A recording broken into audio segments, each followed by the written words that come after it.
Organized labor's hope for a new national minimum wage appears to have been dashed, as the federal government failed to announce an offer to beat the Workers' Day deadline. However, the labor union has given the government until the end of May to meet its demand for 615,000 naira for the minimum wage. Otherwise, it will no longer be able to guarantee industrial peace in Nigeria. The government says the new national minimum wage, once ready, will be backdated to effect from May 1, 2024. Arise correspondent Omo Bazuaye reports.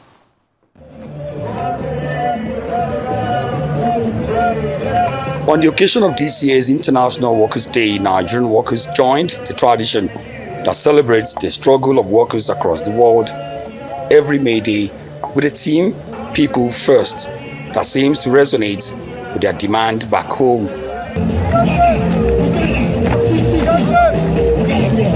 It's a celebration that has endured for over 130 years, when 300 workers took their destiny in their own hands to demand better working conditions.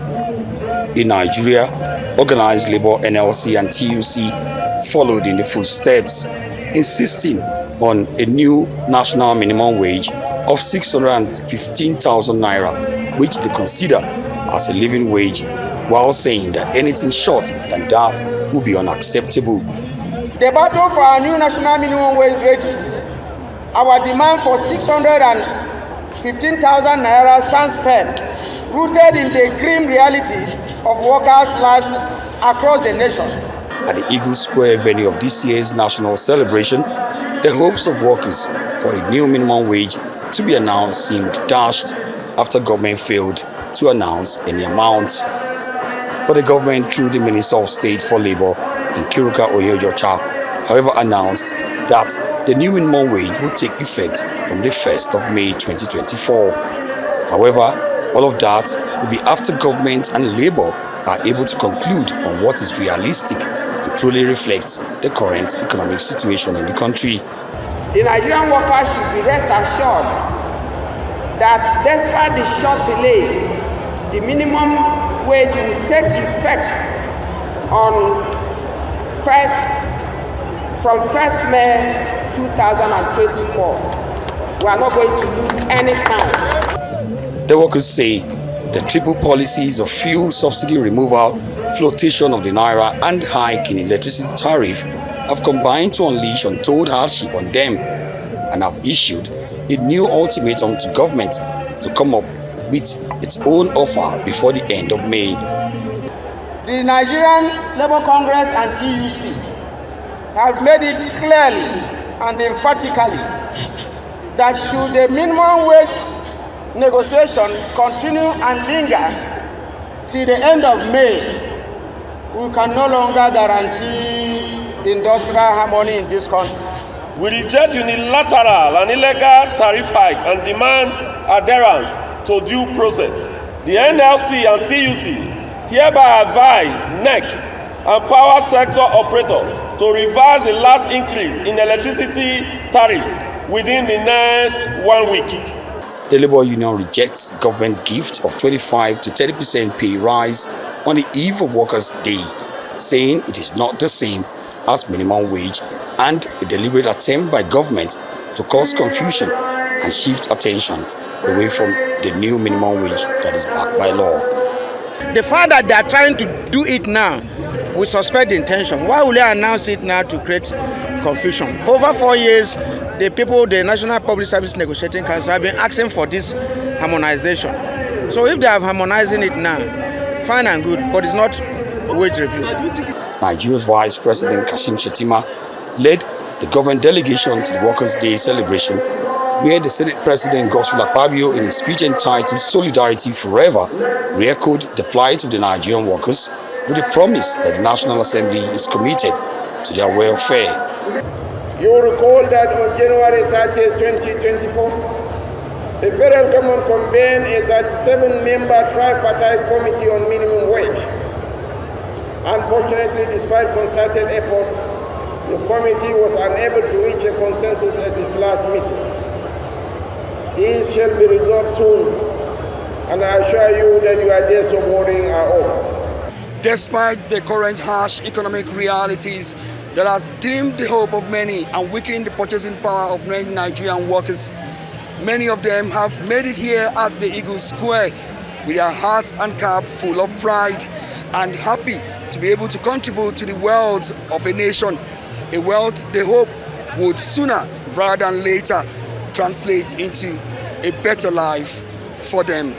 Omo Bazwai, Arise News. Joining us now on this show as we continue the discussion on minimum wage amid the fallout of Workers' Day celebration is Professor Theophilus Ndubuaku, the head NLC political wing and member of the NLC team on the National Minimum Wage Committee. He's also the Secretary General, Academic Staff Union of Research Institutions, ASURI. Good morning, Professor Ndubuaku, and thank you for joining us on the morning show. Good morning, Dr. Bati and co. It's a pleasure being here. And good morning, viewers. Prof, very interesting to hear that you are a member of the NSC team on the 37-man tripartite committee. In the May Day speech yesterday, the Vice President, representing the President, referred to the fact that there are some disagreements, and that's why the deadline could not be met. The last national minimum wage having expired on April 17.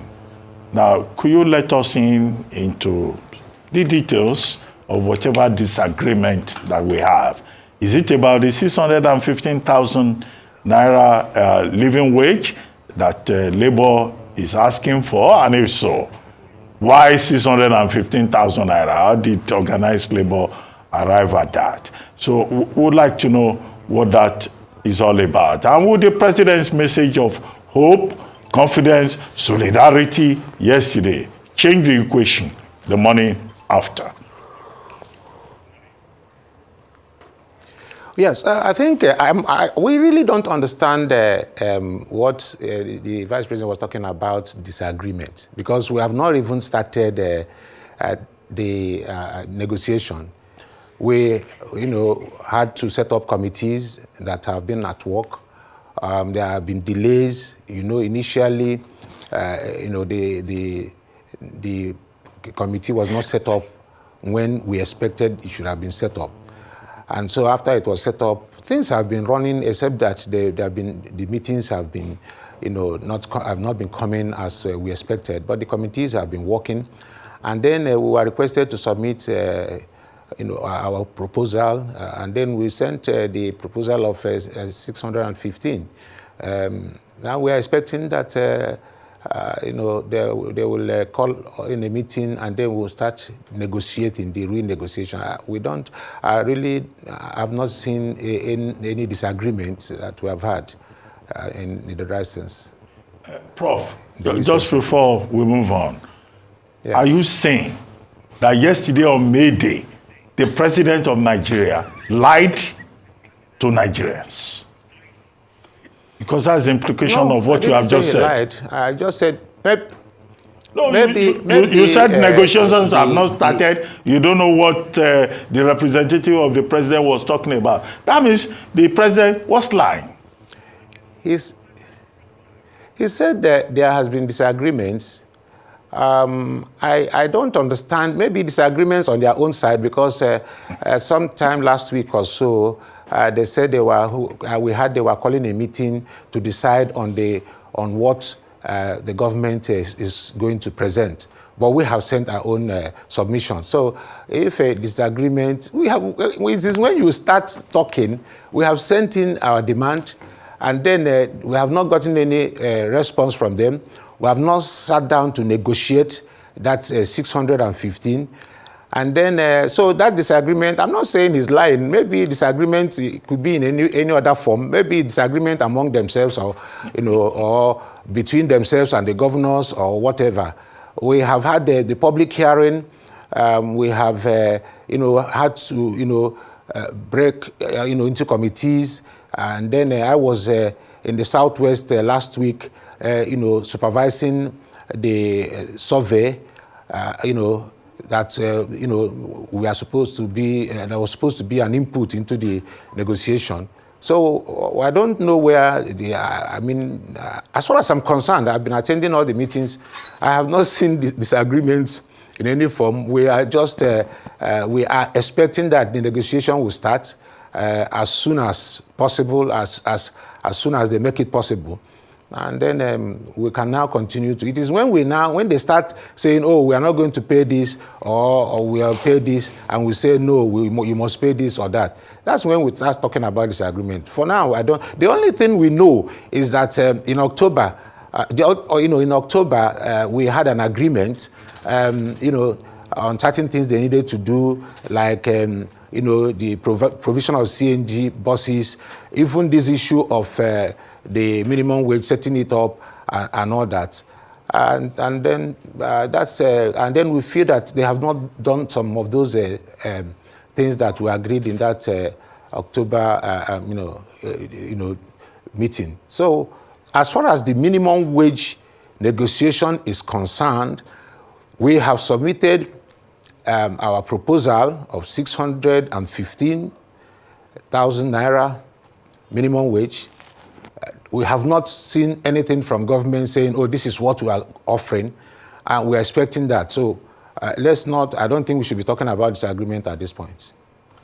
All right. I mean, very interesting information you've given us this morning, because initially the deadline for at least the announcement of a new minimum wage was to have been yesterday, the 1st of May. And now they've pushed it to the 31st of May. Is there any guarantee that this deadline would be met? Especially because, as you've said, meetings don't seem to be happening as frequently as they ought to be happening, and conversations haven't even started with regards to organized labor's proposal for a living wage. In addition to that, thank you for pointing out the October agreement. There was a 15-point agreement highlighted by organized labor.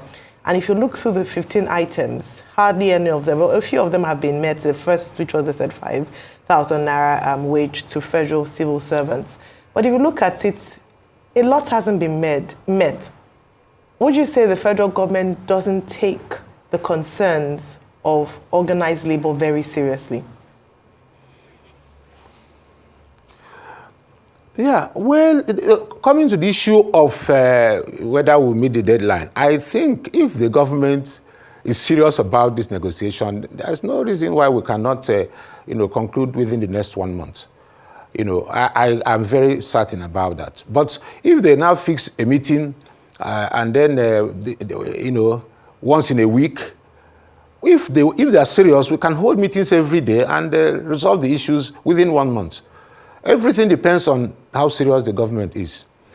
Then on the issue of whether they are, like I said, the agreement we had in October, everybody can see that there's some element of unseriousness or nonchalance on the side of government. And I think it's important that all of us, all well-meaning Nigerians, we shouldn't just, bury our heads in the sand. Things are going wrong. People are hungry. People are dying. As a matter of fact, I know, it affects everybody. Things are going out of hand, topsy-turvy, and then people are dying. Even in my sector, we are losing researchers in their 40s, in their 50s, dying of hypertension and all that. I think I'm even going to suggest that people should really, speak out, because a situation where we should even have the National Orientation Agency coming out now to tell Nigerians how they can survive this very, very difficult situation. For instance, now the Bureau for Statistics is saying that it costs about 900 naira to prepare a meal for an individual, and that excludes the cost of energy, the cost of transportation, just the basic things, and the cost of, just the basic things to prepare a meal, 900 for one person. And now you are paying people 30,000 naira. And that 30,000 naira equates to $23. Whereas in 2018, when the 30,000 naira minimum wage was fixed, it was, and at that time the dollar equivalent, the dollar equivalent was it was $1 to 360, $1 to 360 naira. The 30,000 naira equated to $84. Now it's come down to 23. Inflation all over. There's no seriousness, and then we are talking about renewed hope agenda. Yes, and then everybody believes that the president of the Federal Republic of Nigeria is an experienced politician, and when he started, when we started hearing the new hope agenda, we felt that there was hope, and Nigerians had hope. But now the hope is being dashed. And then we should not create a situation where there is a violent revolution in this country. We need to, if you are saying somebody should be hopeful, you have to have some form of, you have to have a kind of provision for a roadmap for that person to say, okay, we're expecting hope. Look, we have a food insecurity problem in this country now, and nobody is telling us how we're going to solve it. And there are many crops in this country that take only just 3 to 4 months before you harvest. You have many of the most of our staple. The government is not doing anything. Instead, what we are hearing is that they are going to spend 18 trillion on coastal highway.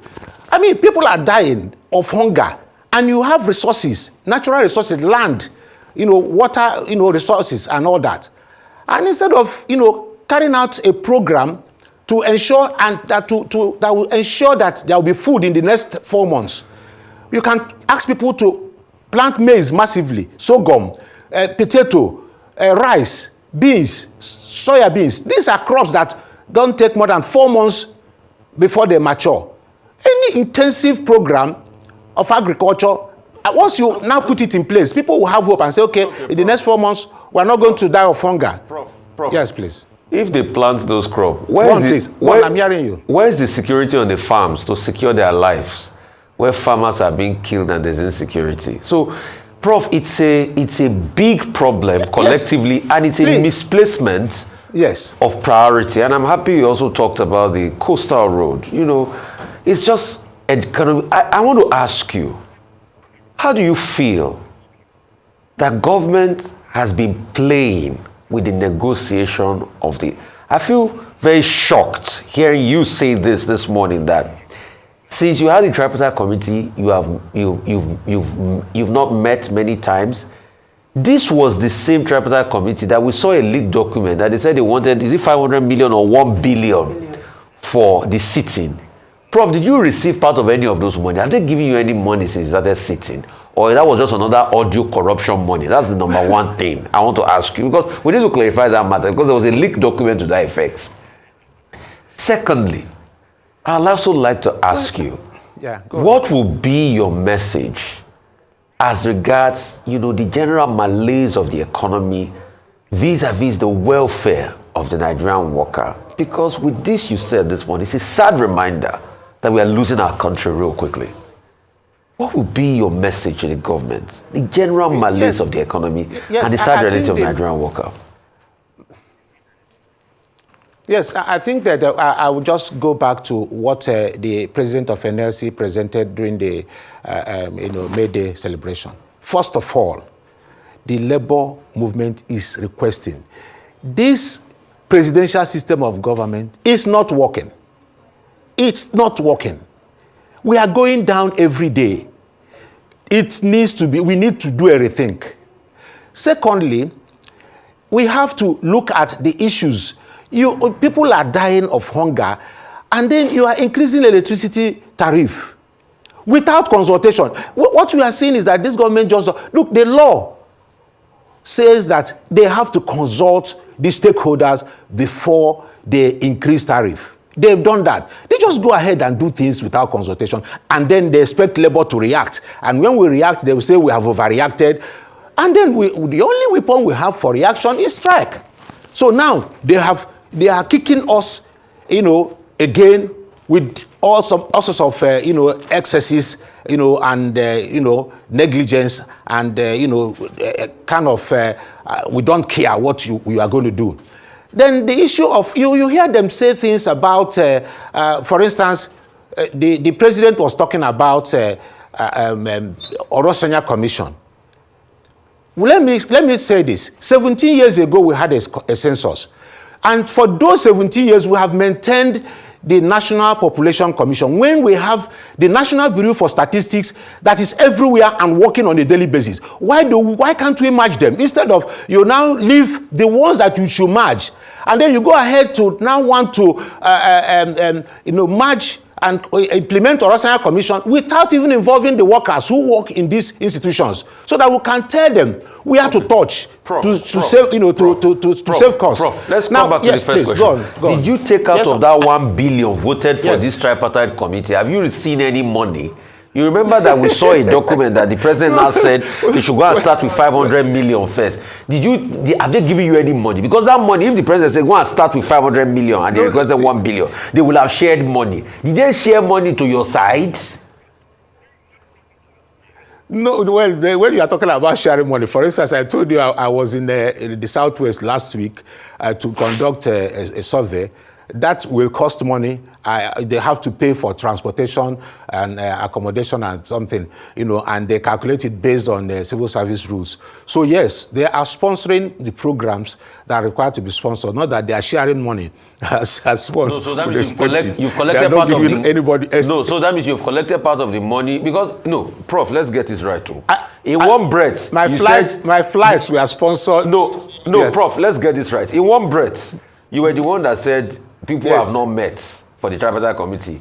Now you are saying you went to do one research for the tripartite committee that they pay for your flights. How much did they pay for your flights? Let's know all these details. Let me correct. Nigerians are watching.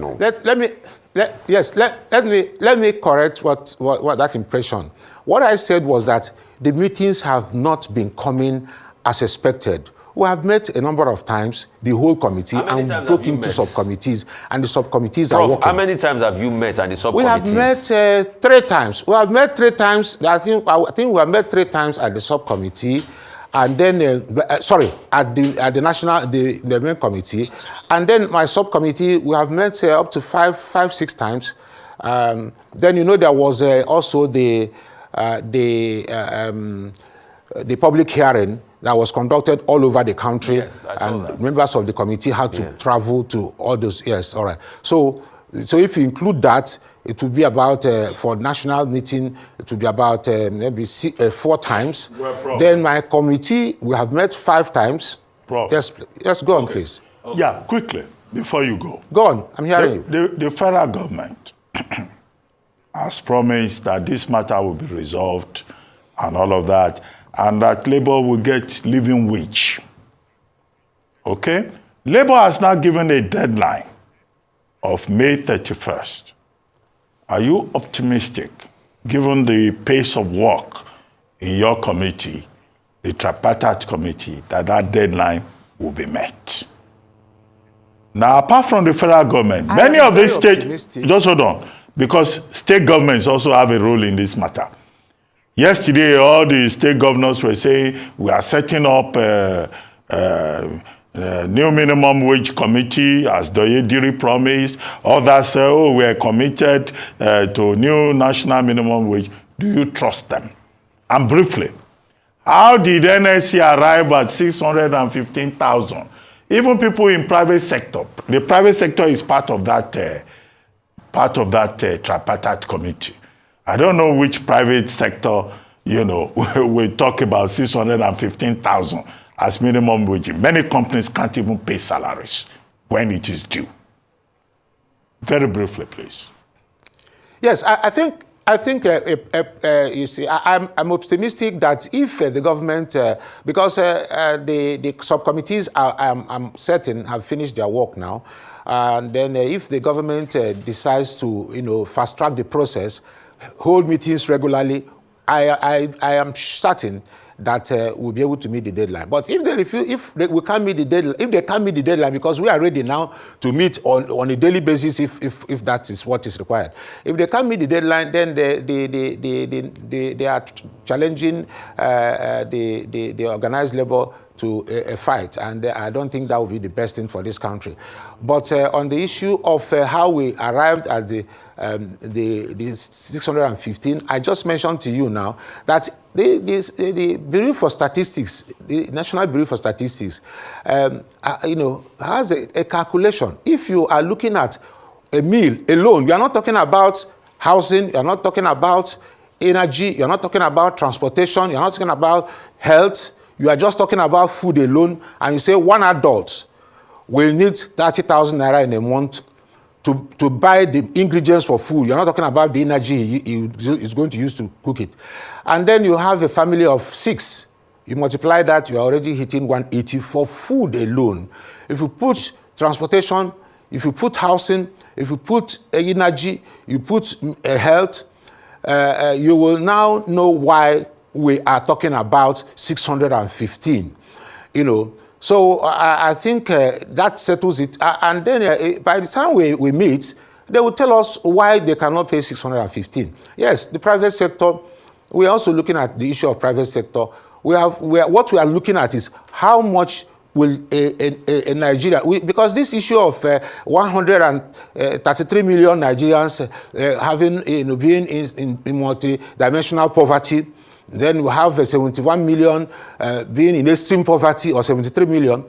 It's something that we expect the government to put on its thinking cap and look at how they can pull Nigerians out of poverty.